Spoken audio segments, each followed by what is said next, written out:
En cualquier tiempo, en cualquier época, para cualquier pueblo, el agua siempre ha sido la primera riqueza.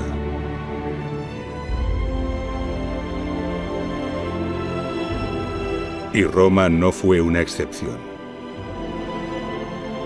Los romanos llevaron esta idea a tal nivel que se obstinaron en que sus ciudades dispusieran del agua más abundante y pura posible.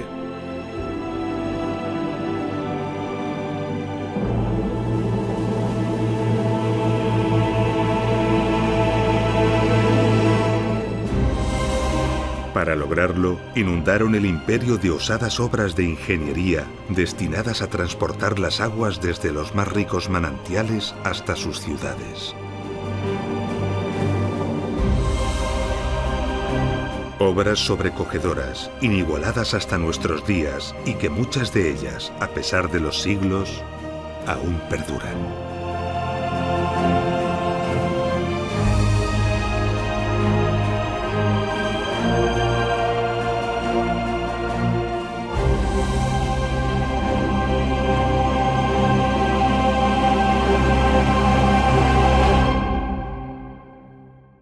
Año 29 a.C.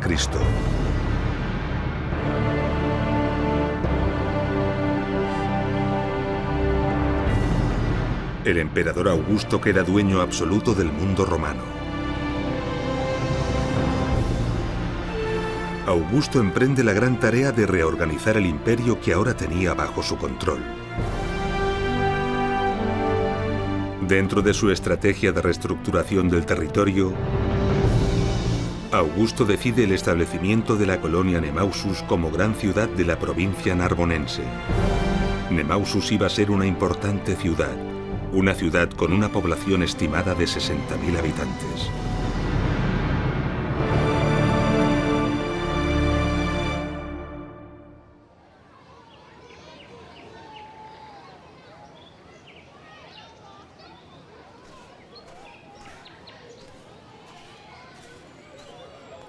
Y así fue. Nemausus fue una gran ciudad. Los restos que han perdurado y que podemos contemplar en la actual Nimes no dejan lugar a dudas.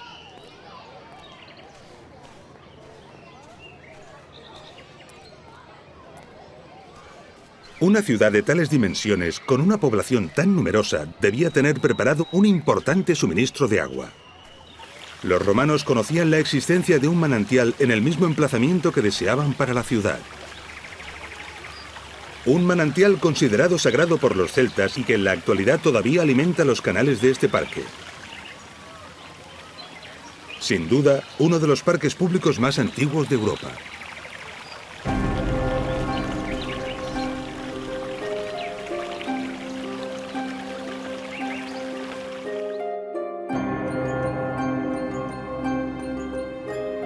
Además de estas fuentes, los romanos disponían de un caudaloso río a tan solo 5 kilómetros al norte, el río Gard. Para muchos pueblos y civilizaciones esto habría sido más que aceptable. Pero para los romanos el caudal de estas fuentes no era suficiente y la calidad del agua del río no era la deseada. Eran necesarias unas fuentes con un agua de calidad extraordinaria y con un gran caudal, un suministro que tuviera un dilatado horizonte para poder abastecer a una gran población que seguramente estaría en continuo crecimiento durante siglos. Los romanos las buscaron y las encontraron aquí, en Ucés. La fuente del Euro.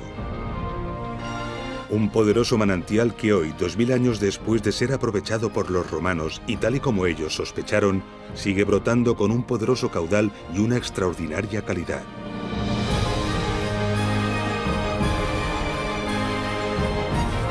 La fuente del Euro provoca y mantiene un paisaje soberbio que sobrecoge. Desde hace cientos de años, miles de personas vienen a disfrutar de este extraordinario lugar.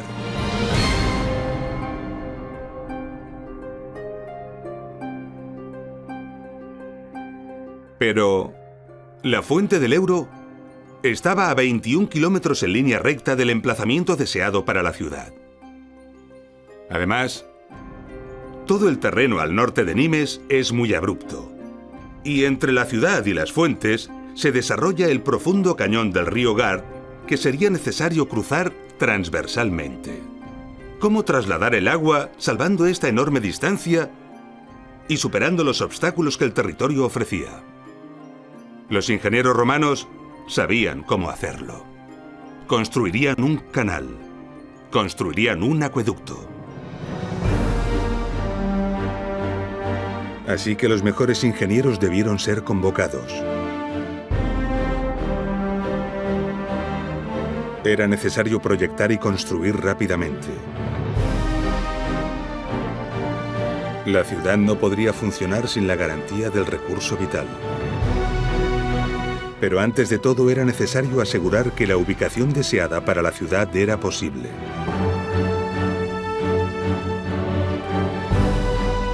Todos los ingenieros responsables de la construcción de la ciudad esperaban con impaciencia la confirmación de la validez de la ubicación. Y en caso de que esta no fuera posible, disponer de una propuesta alternativa. Los ingenieros romanos conocían perfectamente sistemas de elevación y de bombeo del agua para vencer a la gravedad. Sin embargo, en un acueducto de estas características, este sistema era completamente impensable. Los ingenieros sabían que era mucho más inteligente aprovecharse de la fuerza de la gravedad que enfrentarse a ella. De esta forma, la cota de la ciudad debía ser mucho más baja que la de las fuentes. Una cota que iba a venir determinada por las distancias y por la pendiente escogida. Con los avanzados conocimientos que tenían en la construcción de canales, los ingenieros romanos sabían que una pendiente escasa ocasionaba un escaso caudal y la acumulación de sedimentos que terminarían por obstruir el acueducto. Por el contrario, una pendiente demasiado pronunciada daba lugar a velocidades agresivas que erosionaban y ponían en peligro la canalización. El rango de pendientes admisibles para que no se ocasionaran estos problemas es ínfimo. El mínimo está en torno a 10 centímetros de caída por cada kilómetro. Y el máximo no debe superar los 50 centímetros. El acueducto debía ajustarse a esta norma. Esto requiere una precisión topográfica admirable y presenta una dificultad extraordinaria. Con estos datos se obtiene rápidamente la pendiente y la distancia. La ciudad debería situarse en la cota 54,8 metros sobre el nivel del mar, o sea, a 4,2 metros por debajo de la cota de la fuente. Pero la distancia en línea recta y el desnivel total no se consideran. Construir un acueducto en línea recta supondría la construcción de decenas de kilómetros de túneles y arquerías para atravesar montañas y salvar valles. Algo inimaginable. Para evitarlo, es necesario adaptarse al terreno. Esto incrementa considerablemente la longitud. Y a medida que la longitud del canal aumenta, la cota de llegada será inferior. Pero, ¿cómo adaptarse al terreno? ¿Qué camino escoger? El camino idóneo surge rápidamente si cortamos el terreno con un plano horizontal que parta de la cota de las fuentes y llegue hasta la zona escogida para la ciudad. Y esto lo sabían perfectamente los romanos. Esta línea de intersección con el terreno supone el recorrido ideal y natural. Pero surgen irremediablemente dificultades que deben ser salvadas y atajos deseables para abaratar y facilitar la obra. A veces escogiendo recorridos alternativos, a veces acortándolos con túneles, otras veces construyendo arquerías. Todo esto se debía tener en cuenta, respetando en todo momento los límites tan precisos en la pendiente, para finalmente obtener el preciado dato de la cota a la que llegaría el agua. La ciudad debería situarse obligatoriamente por debajo de esta cota, para así ser suministrada de agua por efecto de la gravedad.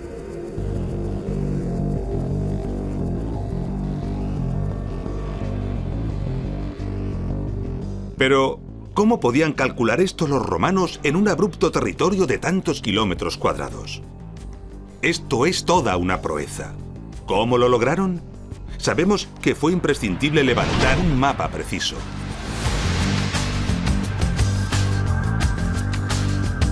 Con ayuda de la dioptra, tuvieron que medir los ángulos horizontales de los puntos de las cimas de las montañas, los vértices geodésicos.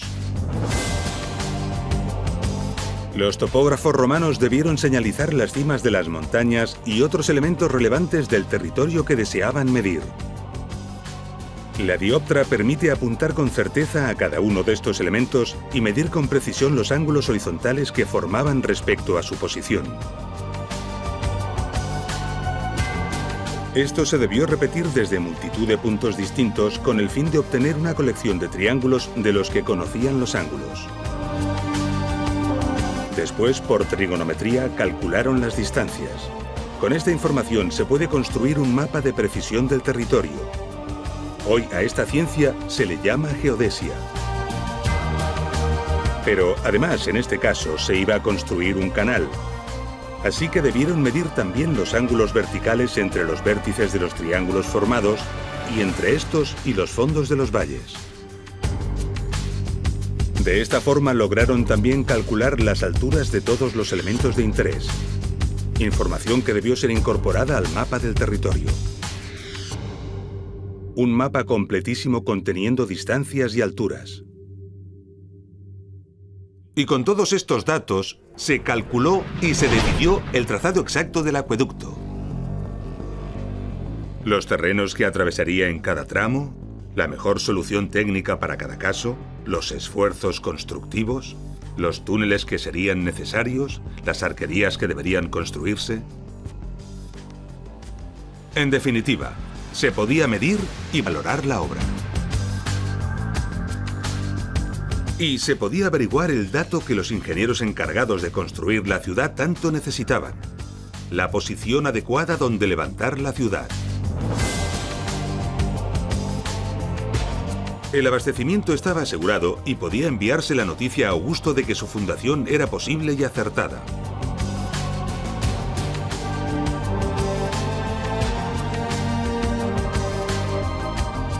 Roma debía dar su aprobación al gasto, dotar de los fondos necesarios y nombrar a los responsables de las obras y gestores de estos fondos.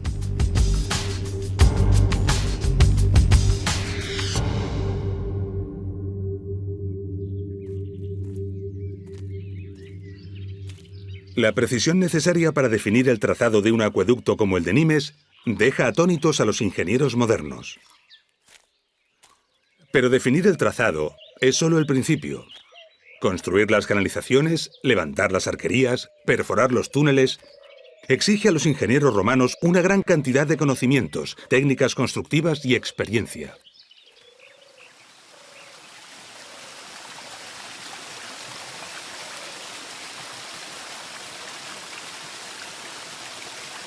Nos encontramos en la fuente del Euro. El agua se recogía aquí, en el manantial, desde una arqueta cerrada y se conducía también por un canal completamente cerrado. Este canal se mantenía durante todo el trazado del acueducto hasta su destino. Un canal que debió ser hábilmente diseñado para lograr resistir el paso del agua y del tiempo. Esto requiere una depurada y cuidada técnica constructiva. En la mayor parte del trazado, el canal discurre enterrado. El proceso constructivo en estas circunstancias era el siguiente: se abría una zanja a cielo abierto.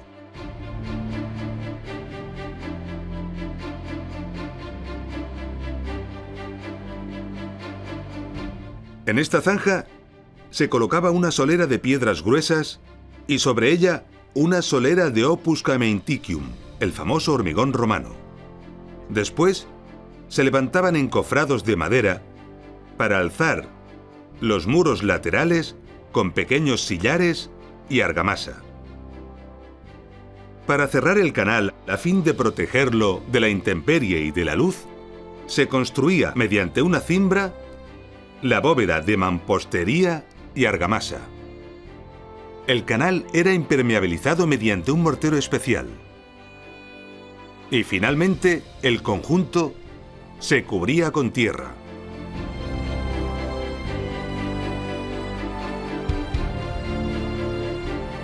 Las dimensiones finales del canal permiten transportar perfectamente el caudal deseado. Además, cabe sobradamente una persona, algo importante para las labores de mantenimiento.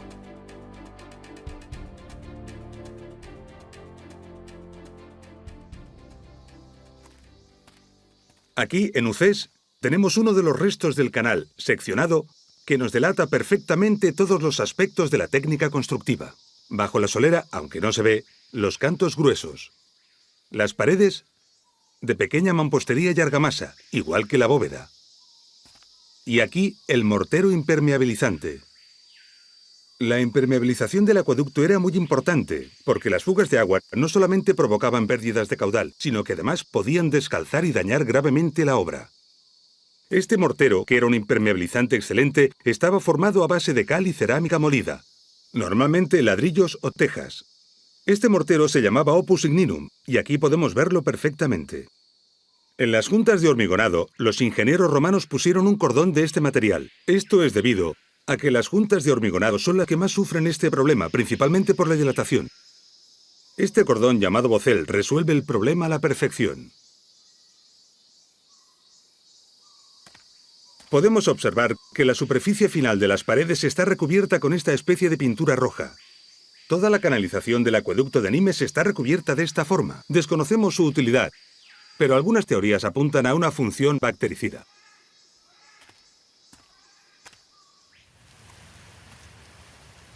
A poca distancia del punto de captación, encontramos algo curioso que interrumpe la forma habitual del canal.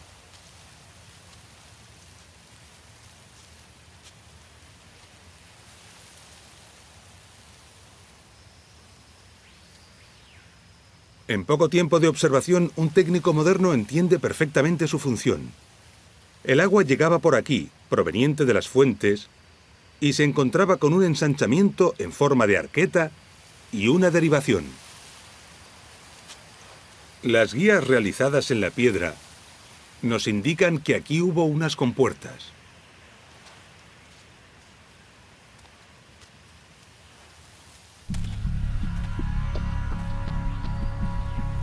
Inmediatamente comprendemos que si cerramos esta compuerta y abrimos esta otra, el agua se desviará dejando al acueducto sin caudal.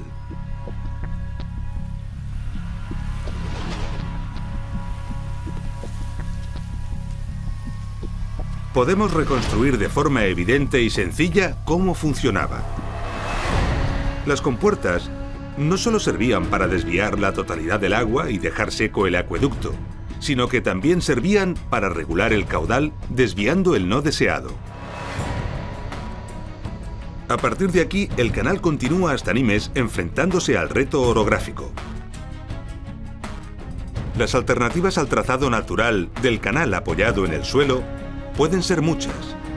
De igual forma que a veces incrementar el recorrido para salvar obstáculos puede ser útil, también puede ser útil acortarlo mediante la ejecución de un túnel.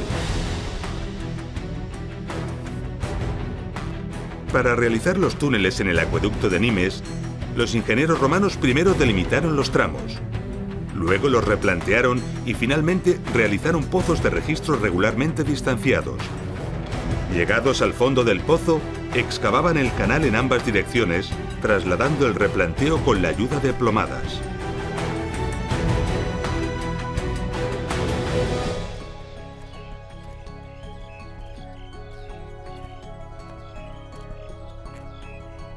Estamos ante los restos de uno de los túneles del acueducto de Nimes. Y aquí estaba el canal cubierto, pero ya está destruido.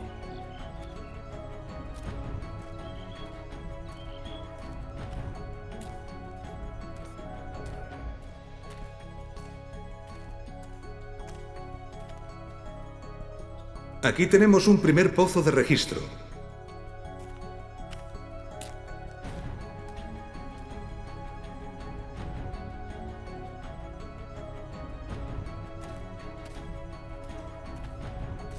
Y en este punto apreciamos perfectamente cómo a partir de los pozos de registro, la excavación se realizaba mediante la técnica de destroza para abrirse paso y extraer la roca. Después se refinaba el resultado. Entre ambos pozos, los equipos de excavación se encontraban. Aquí vemos un frente de avance y aquí vemos el otro. Esto nos delata que estamos ante un punto de encuentro.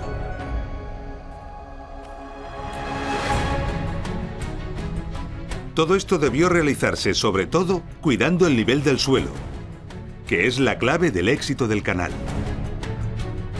La pendiente como condicionante debía controlarse durante todo el túnel, enlazando perfectamente con las cotas de entrada y de salida. Para lograrlo fue necesaria la comprobación insistente y cuidadosa de los niveles, empleando especialmente el nivel de agua.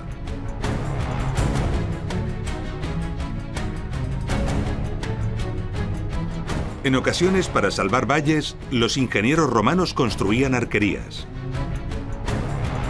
El objetivo de las arquerías era mantener el canal elevado, salvando el obstáculo y manteniendo la pendiente. Las arquerías se construían de sillares u otros materiales adecuados y se diseñaban cuidadosamente para afrontar los retos particulares del lugar. En estos casos, para la sección del canal, los ingenieros romanos optaban por una fábrica rectangular, empleando grandes losas para cubrir la canalización en lugar de las bóvedas.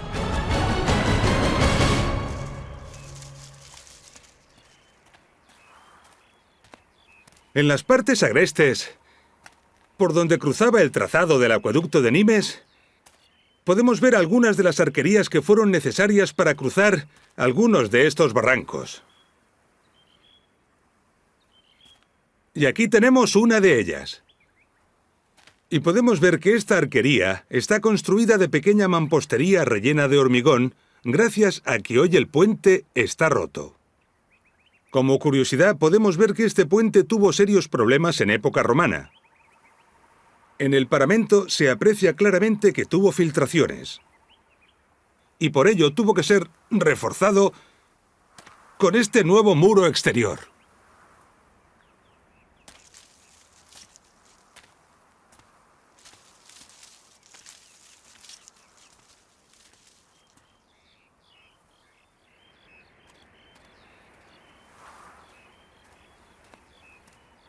Sobre la arquería, podemos ver los restos del canal, conservando todos los atributos que ya conocemos, menos la cubierta, ya desaparecida. Vemos perfectamente los muros. Aquí el opus signinum, y aquí algo nuevo, la concreción calcárea. Procede del carbonato cálcico disuelto en el agua, que se va fijando poco a poco en las paredes del canal. Es el mismo fenómeno que las estalactitas y las estalagmitas de las cuevas. Este tremendo espesor de concreción calcárea evidencia que el acueducto de Nimes estuvo en funcionamiento durante cientos de años.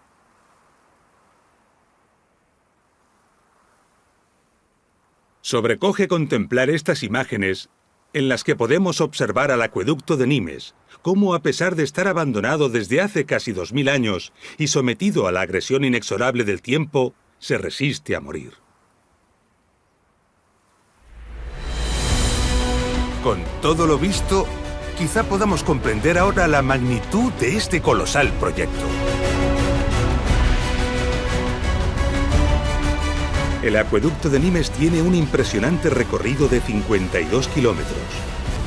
Para salvar los obstáculos, se debieron construir más de 2.600 metros de canalización sobre arquerías. Para ello, se construyeron al menos 13 arquerías de diversas características y dimensiones. Y se realizaron más de 500 metros de túneles. Todos ellos con sus correspondientes pozos de registro. Una obra colosal que, a buen seguro, fue ejecutada en pocos años.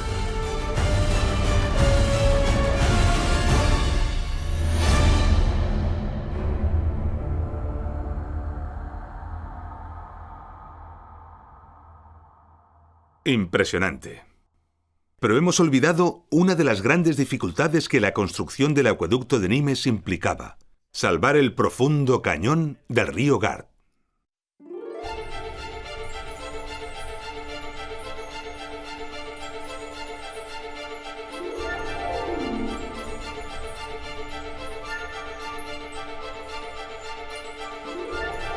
El trazado debió ser calculado para escoger el lugar más adecuado. A pesar de ello, el reto era imponente. Obligaba a salvar una altura de 49 metros y una distancia de 360. Como veremos más adelante en nuestro apasionante documental, los romanos disponían de varias soluciones para afrontar este problema.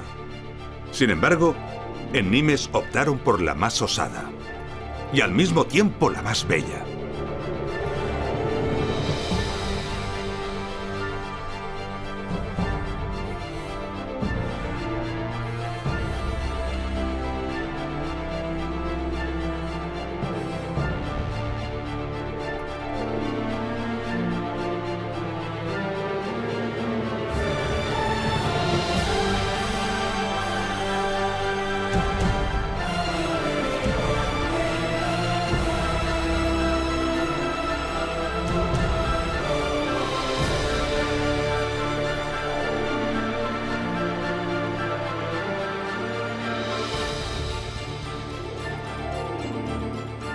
El puente de Gard, una de las arquerías más bellas e impresionantes del imperio.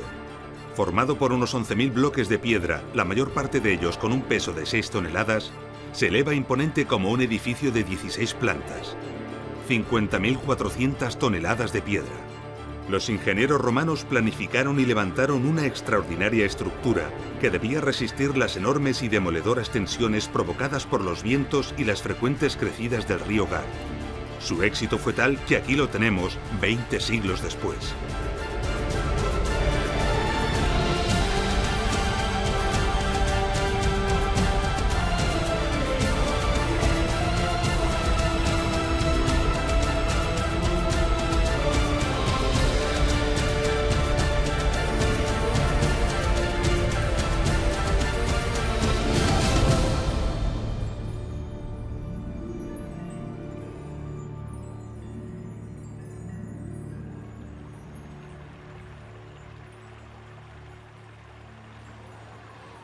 Aquí arriba, a 50 metros sobre el río Gard, las vistas son imponentes. Podemos observar los cientos de visitantes que a diario vienen a contemplar esta maravilla.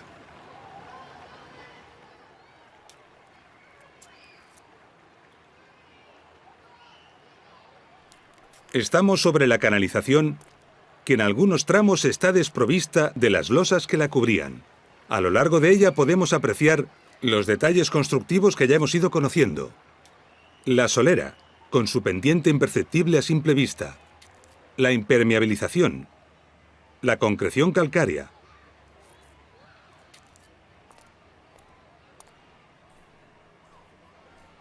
Este es un buen sitio donde podemos apreciar la capa de pintura roja que cubría el mortero de impermeabilización.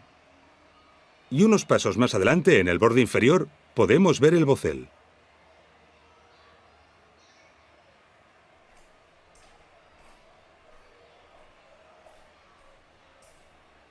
Una curiosidad es esta alteración en la concreción calcárea. Todas las concreciones conservadas en el acueducto de Nimes conservan esta huella. Una hipótesis sería que durante un tiempo la temperatura varió notablemente, dejando la huella del lecho registrada en la concreción. Quizás sea este un misterio que nunca lleguemos a descubrir.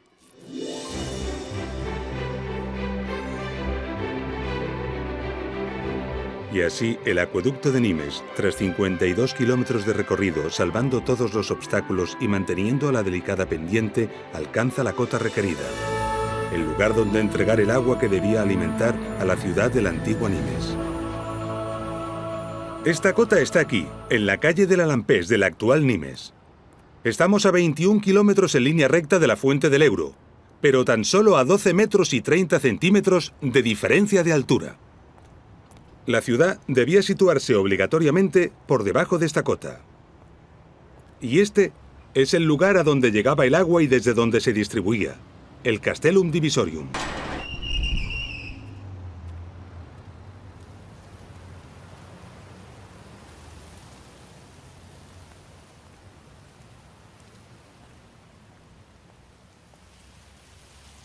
El agua entraba por aquí, con un caudal de casi 36 millones de litros diarios.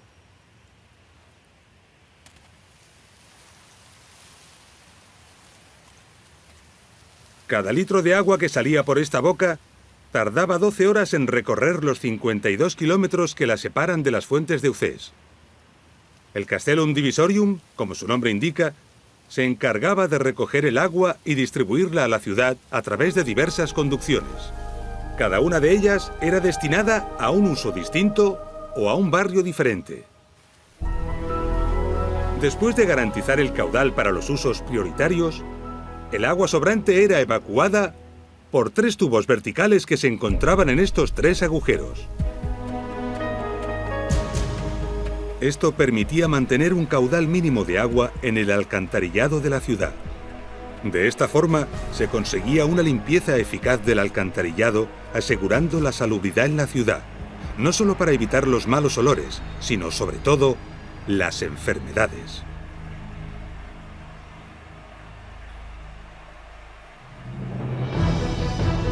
El acueducto de Nimes es uno de los muchos acueductos que el Imperio Romano construyó para garantizar el suministro vital a sus ciudades. El extenso territorio que abarcaba el Imperio Romano está lleno de maravillosos ejemplos. Cada uno de ellos es una prodigiosa solución técnica a un cúmulo de retos y problemas. Lo que hemos visto y conocido en el acueducto de Nimes nos permitirá ahora comprender y disfrutar en plenitud los extraordinarios ejemplos que nos quedan por ver. Comencemos por Tiermes, una pequeña ciudad situada en la Celtiberia, en el centro de la península ibérica.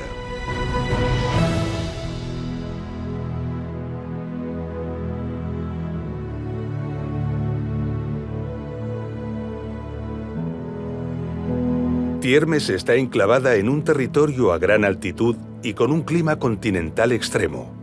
Calor en verano y mucho frío en invierno. Pobre en terrenos agrícolas, quizás subsistiera de la ganadería y más probablemente del comercio que seguramente le permitía su estratégica situación como cruce de caminos e importante nudo de comunicaciones.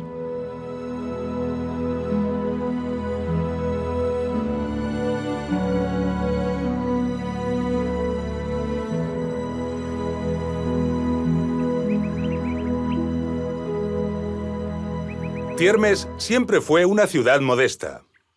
El único lugar público que se conoce de espectáculos es una explanada frente a este graderío.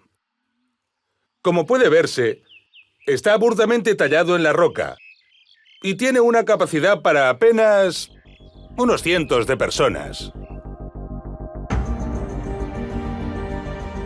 Tiermes pudo sobrevivir a su pasado indígena porque a unos 4 kilómetros de distancia, en línea recta hacia el suroeste, al pie de la sierra, existía un manantial de buen caudal y excelente agua fresca.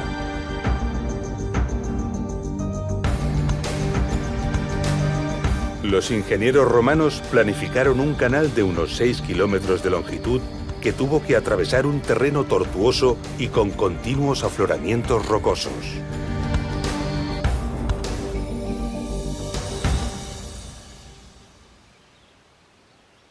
Todo aquí es rupestre.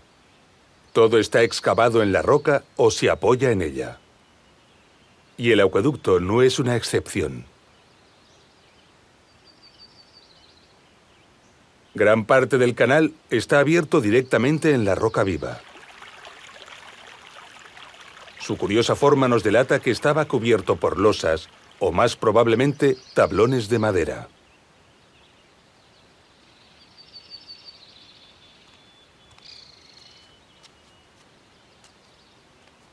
Y lo mismo sucede en esta arqueta de derivación.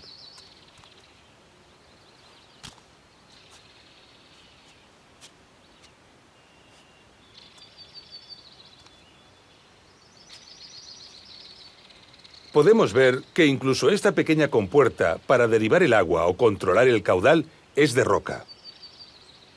En el lado sur de la ciudad se conserva un túnel.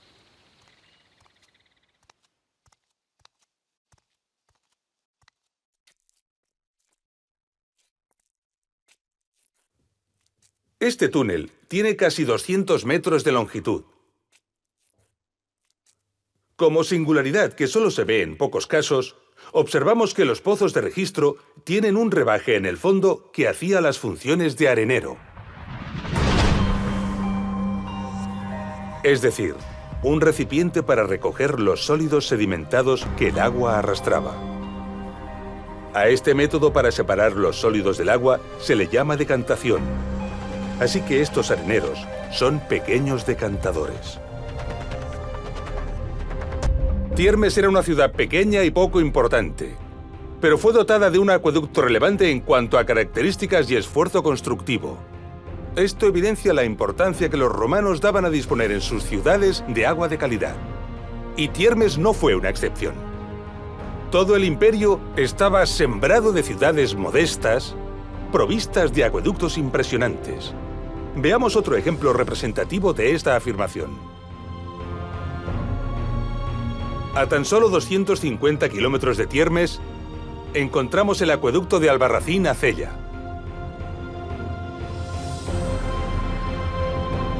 Cella era una ciudad romana de poca entidad. Se encontraba en la cuenca del río Ebro. Sin embargo, el manantial escogido estaba situado en la cuenca del río Turia. Los 25 kilómetros de recorrido del acueducto que se decidió realizar suponen un trasvase entre ambas cuencas, uno de los trasvases entre cuencas más antiguos de la humanidad.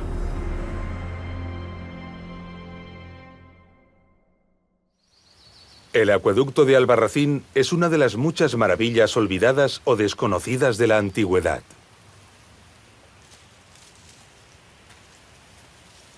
Por la particularidad del territorio en que se encuentra, debió requerirse una inversión económica colosal, además de esfuerzo e ingenio para hacer realidad esta obra. En el inicio del trazado, los escarpes rocosos obligaron a realizar túneles a poca distancia de las paredes de roca. La línea de ventanas revela perfectamente por dónde discurren las galerías.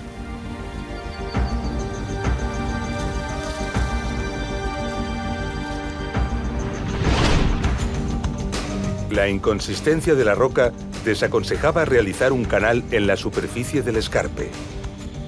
Ante la dificultad de realizar pozos de registro en estas condiciones, se ejecutaron registros en forma de ventanas, cosa poco frecuente en los acueductos.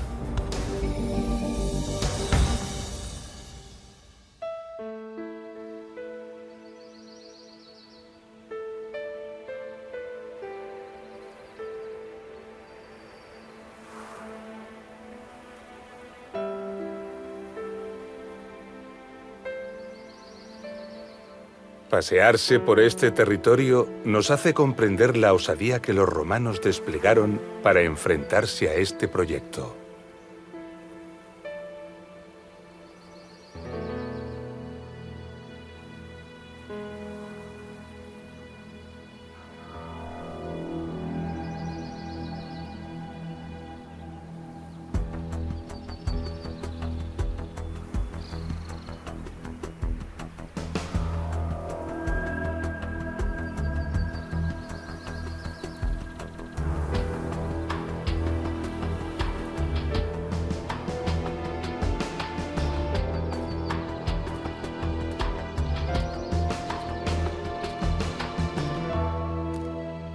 Planificar un trazado tan complejo para abrir los túneles en un terreno tan abrupto y con unas dificultades de acceso tan importantes supone un gran alarde.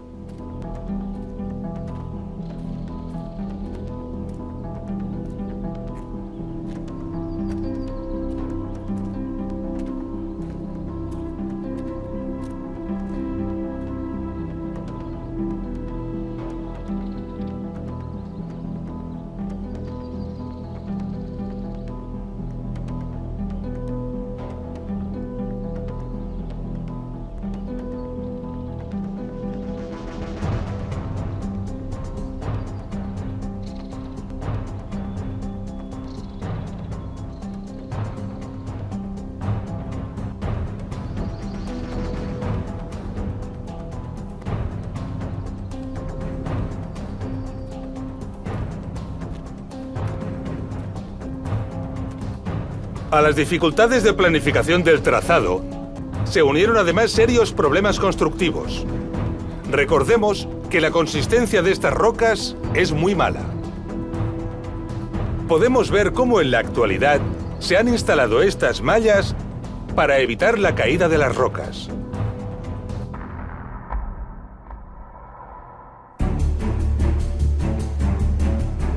A unos 18 kilómetros de recorrido en dirección este, el acueducto gira repentinamente hacia el noreste.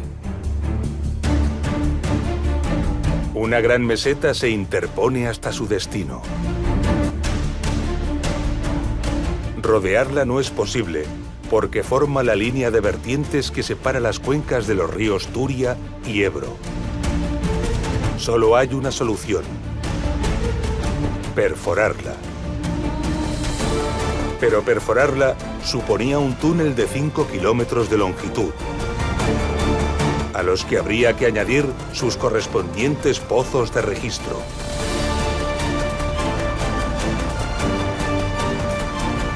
Algo que suponía una dificultad y un volumen de trabajo colosal.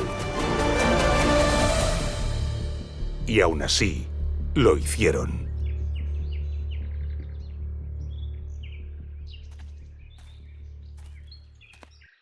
Allí detrás de esas lomas están los escarpes rocosos que hemos visto.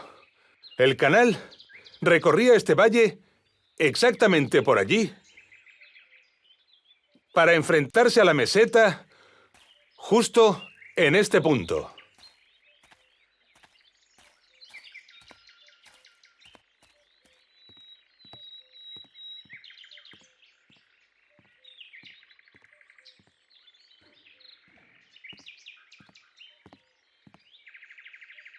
Aquí tenemos un pozo de registro.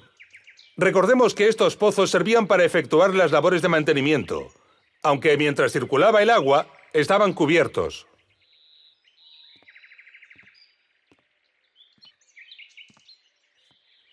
Sin embargo, esto no es un pozo de registro. Esto es un aliviadero. Los aliviaderos son unos dispositivos que sirven para evacuar el exceso de agua que podría perjudicar al acueducto.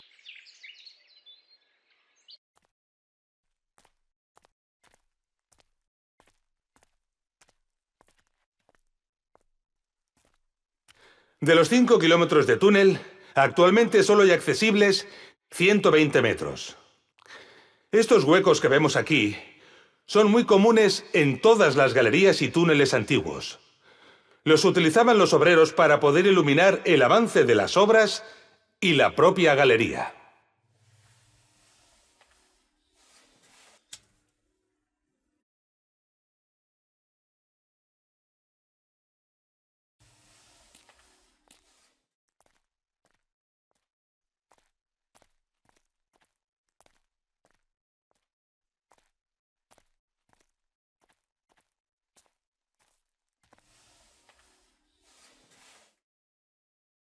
Aquí tenemos un punto con un aspecto muy común en la excavación de las galerías antiguas. Han abandonado el avance de la excavación porque consideraron que el terreno era muy duro. Seguramente buscaron una zona de fractura natural del terreno para poder facilitarse la labor. Por aquí continúa la galería.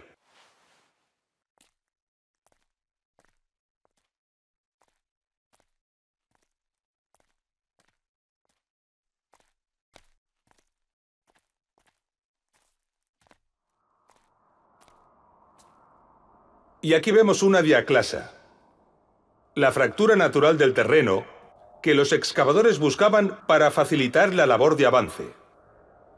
Y en este pozo de registro vemos cómo el terreno arriba es mucho más inconsistente, lo que obliga a abrir la excavación según se va ascendiendo. Si la anchura de las bocas de los pozos de registro aumenta con la altura de estos, en los pozos de registro más profundos, estas bocas llegan a alcanzar unas dimensiones muy considerables. Esta boca, ya cegada, corresponde con un pozo de registro de 60 metros de profundidad. Y aquí cabría un camión.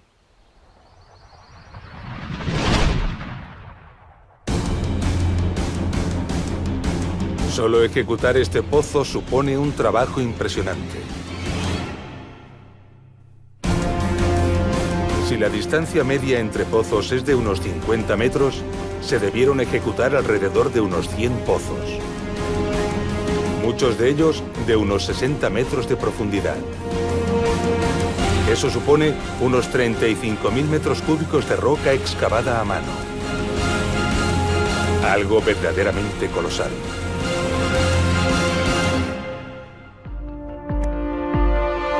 El acueducto de Albarracín-Cella es una de las grandes obras de la antigüedad que actualmente se encuentran prácticamente olvidadas.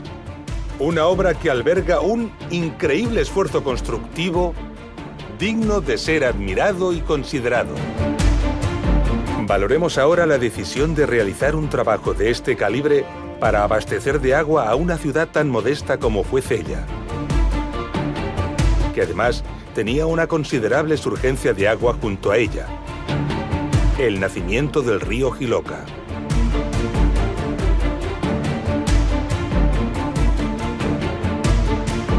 Esta es una prueba contundente de que los romanos no escatimaban esfuerzos para asegurarse un agua constante y de calidad. Hasta ahora hemos conocido ejemplos de ciudades donde los vestigios, la historia y la investigación nos han permitido conocer los manantiales de los que se alimentaban, así como la longitud y el trazado exacto de sus acueductos. Pero no siempre es así. A veces encontramos acueductos que son verdaderos misterios. A unos 100 kilómetros al sureste de Cella encontramos el enigmático acueducto de Chelva.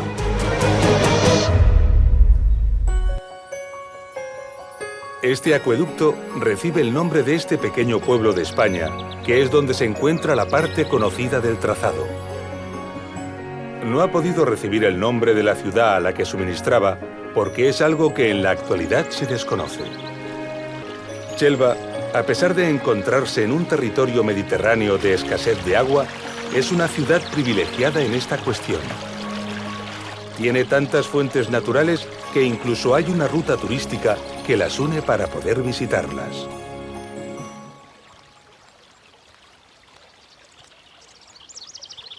Con toda probabilidad, alguna o varias de estas fuentes fueron aprovechadas por los romanos para alimentar al acueducto.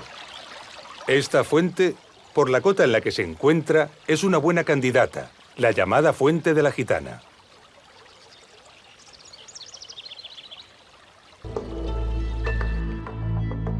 Perdidos entre los bosques y las montañas de Chelva, podemos contemplar importantes restos de arquerías.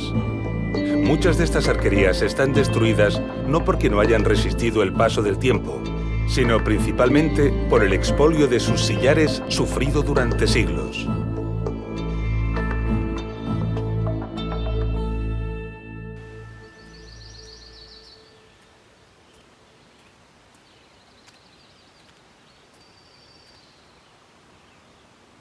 Aquí tenemos, sin embargo, estas arquerías excelentemente conservadas. Se construyeron para salvar este impresionante barranco.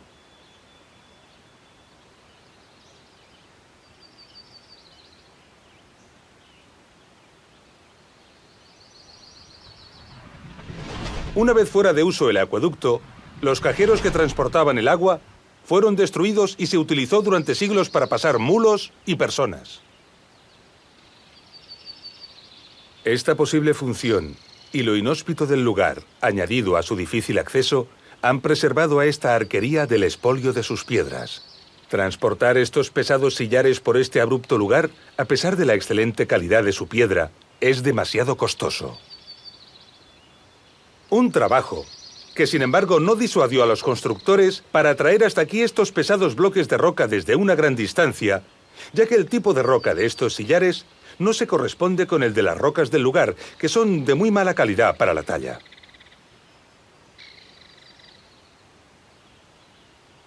Un poco más adelante de este desfiladero, se encontraron con la cresta de esta montaña, y para superarla, podemos ver aquí una interesante solución constructiva.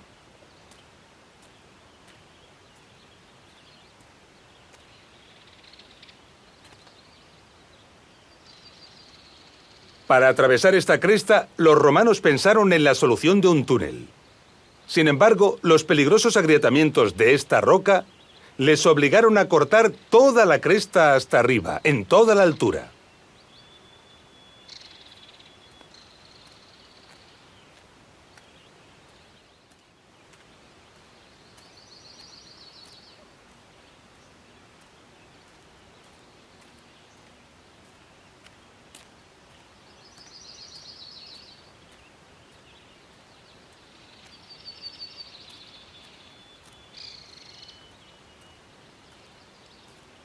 Solo se conservó la solución del túnel en estos pocos metros.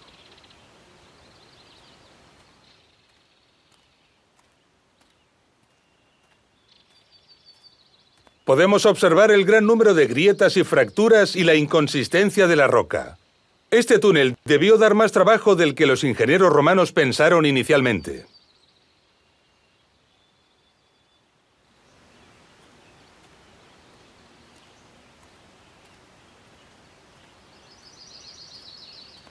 Estas dificultades se evidencian en muchos tramos del acueducto, donde magníficas galerías atajan y perforan las escarpadas laderas.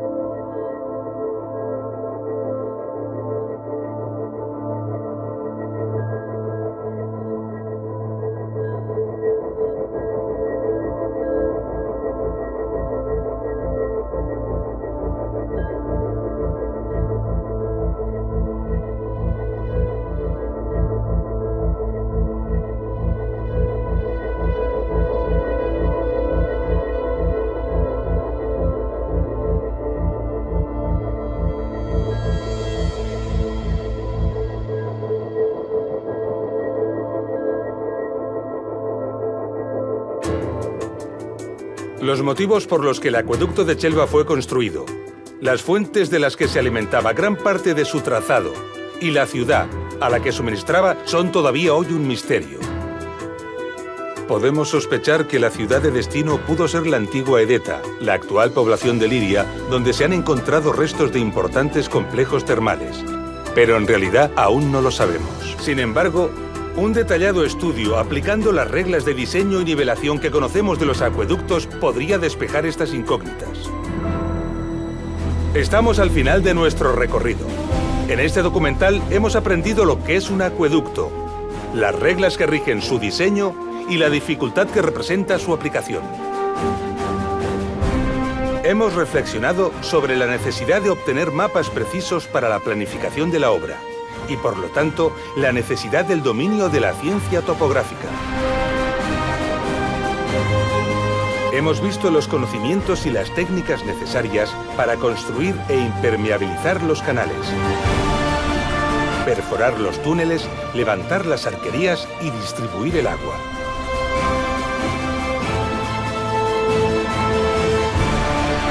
Ha quedado patente que estos esfuerzos respondían a la exigencia de suministrar caudales abundantes de agua de calidad a las ciudades romanas.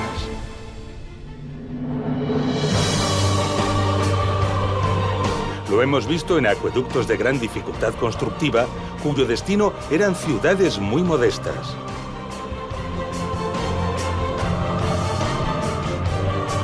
Comprendemos ahora en todo su alcance la frase de Plinio: son las aguas las que hacen la ciudad. Ninguna ciudad era fundada allí donde el agua de un buen manantial no podía llegar. Admirando estas obras y valorando los esfuerzos que en ellas se invirtieron, rendimos merecido homenaje a los ingenieros y constructores romanos. Un ejemplo más del espíritu del ser humano por superarse y dominar los elementos y por su capacidad para esforzarse y alcanzar determinadas metas. Los acueductos de Tiermes, de Albarracín y de Chelva son obras impresionantes, dignas de admiración. Pero en realidad son ejemplos modestos del imperio. Incluso el gran acueducto de Nimes empequeñece ante los grandes alardes constructivos que supusieron los mayores acueductos del mundo romano.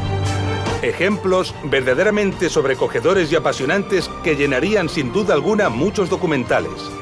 Veremos algunos de ellos en la segunda parte de Ingeniería Romana, Acueductos.